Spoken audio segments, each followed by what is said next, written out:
to vote. And then it was marred by people's voters card not being able to, work with our machine, the voters machine, and people's cards were not accredited. So at the end of the day, you have quite a number of attendance issues that the country would have to attend to if we are to have a free, a fair, and a peaceful poll where everyone will be given the opportunity to cast their votes in 2023. Let's quickly listen to some of the speakers, and of course the main speaker, Arebiri Folashade Olabanjoba, at that event, and of course the other speakers as well.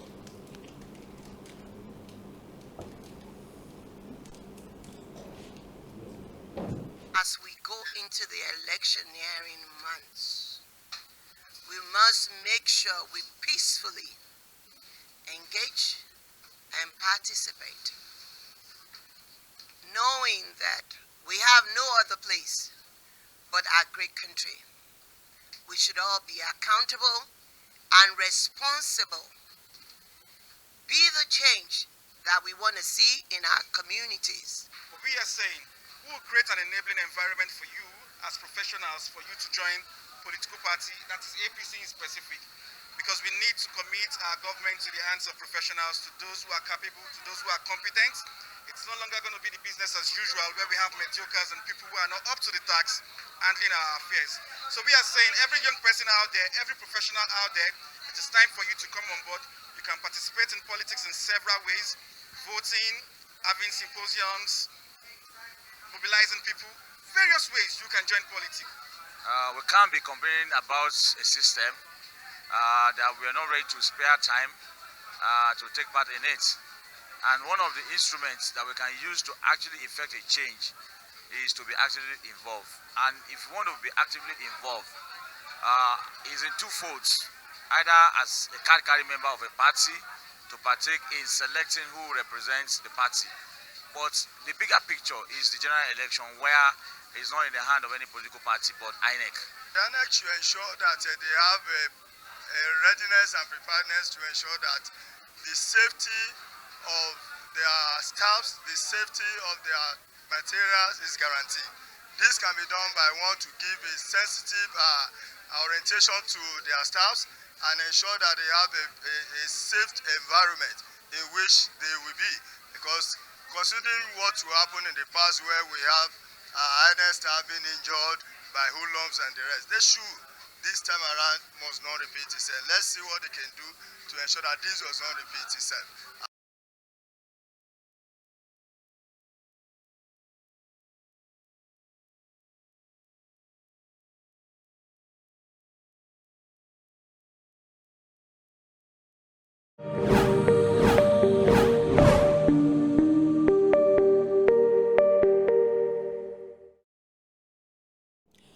Welcome back.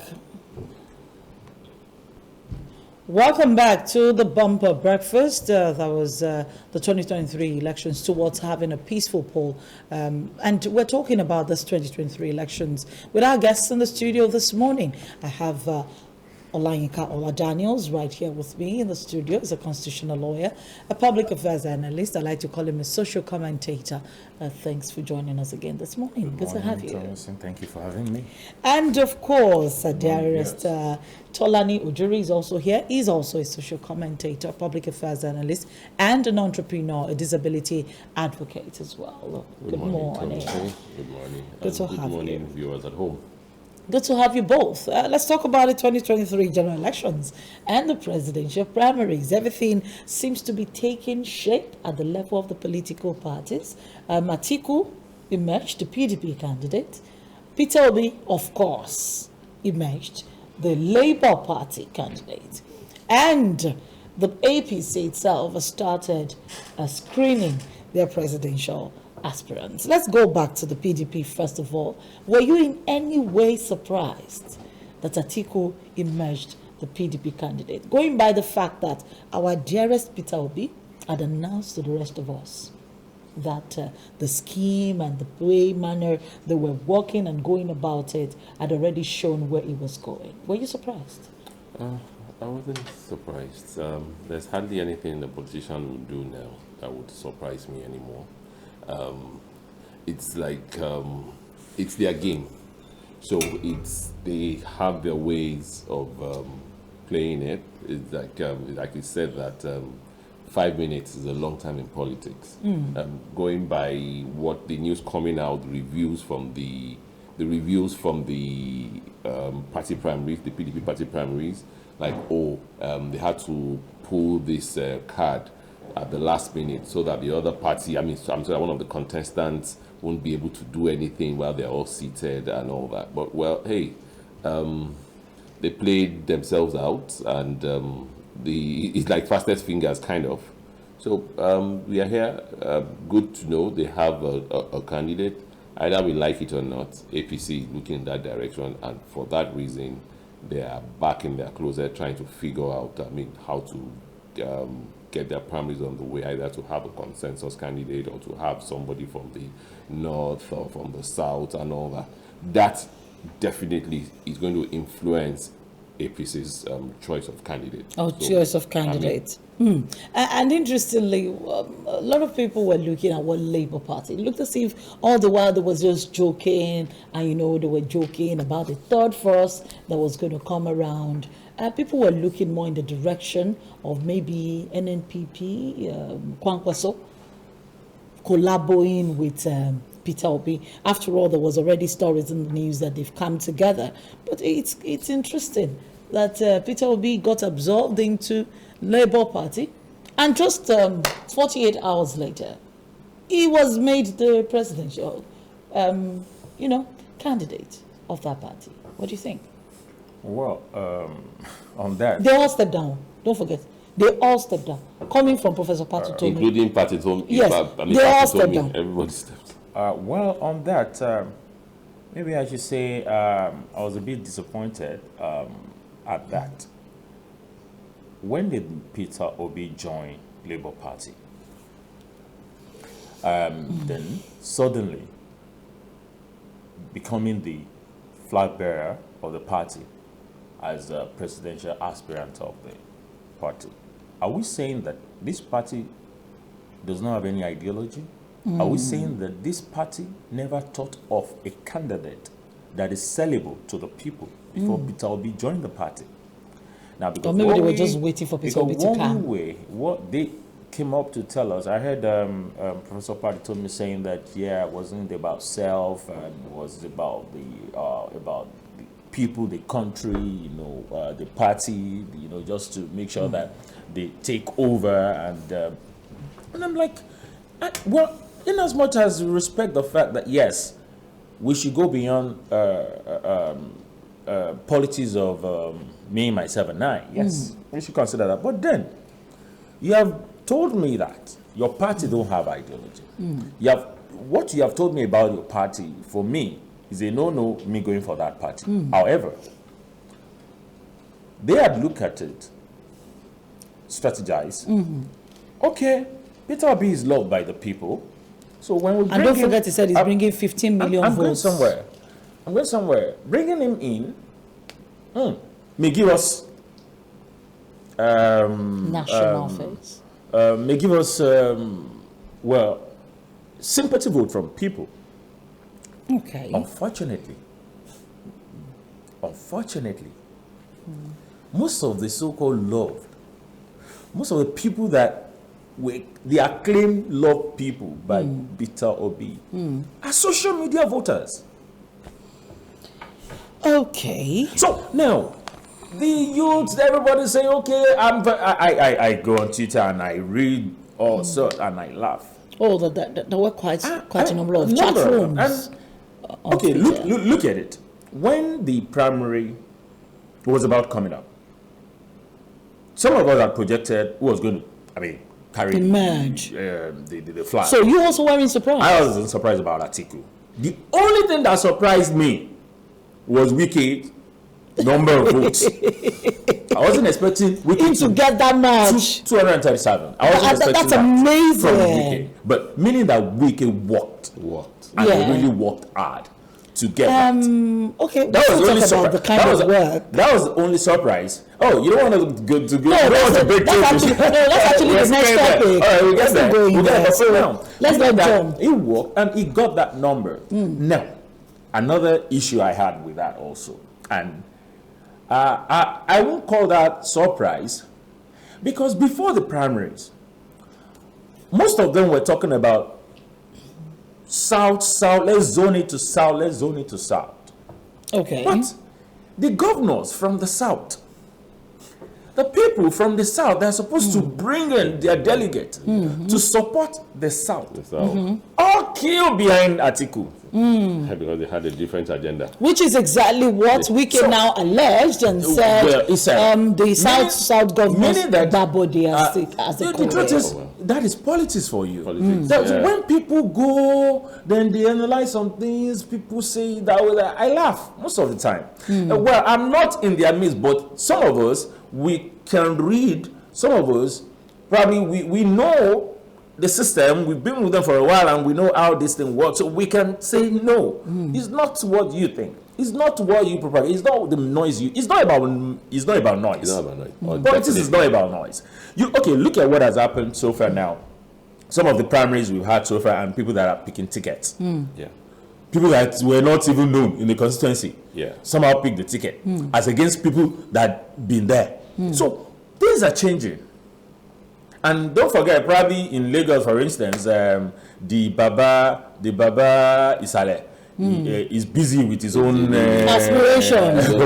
So And he was no time to yesterday. even look at what is happening here. So you can see that people picking tickets. You know, like, And it was quick also to congratulate Atiku. look at no, I'm not even going to PDP. I'm even talking about APC. I'm talking about Lagos ticket. Look at Ali Mosho.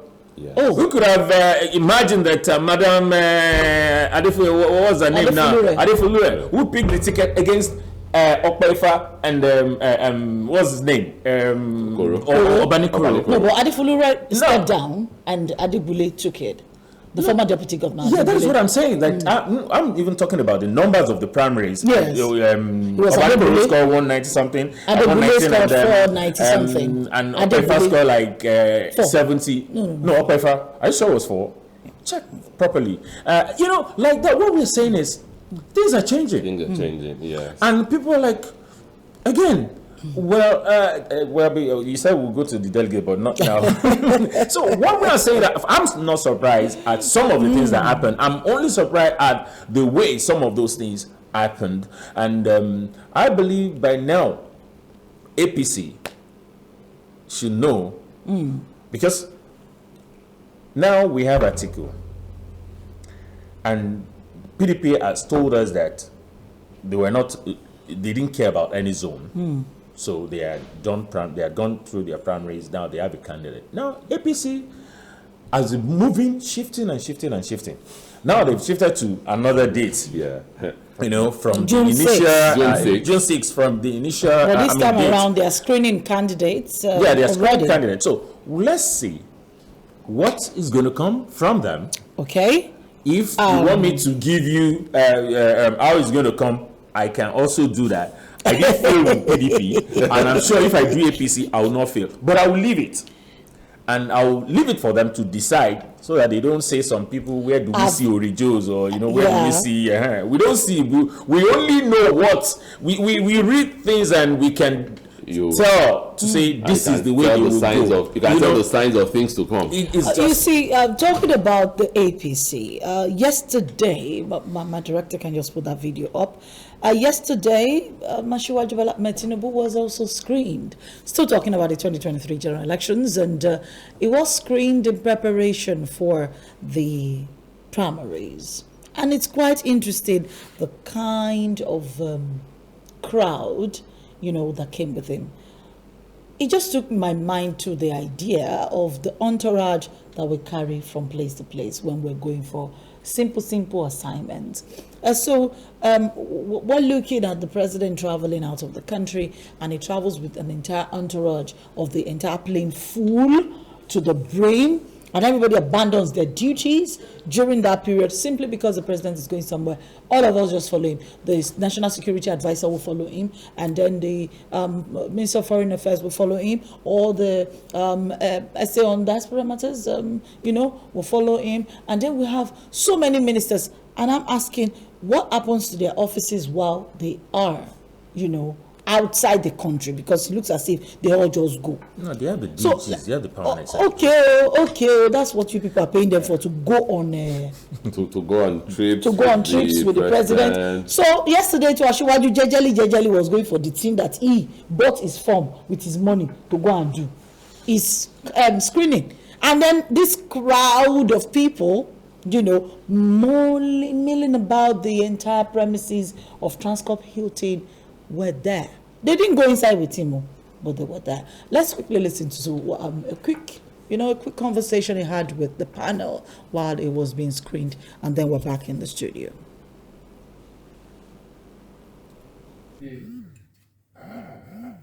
When I was in Deloitte, I was involved in the Chinese market,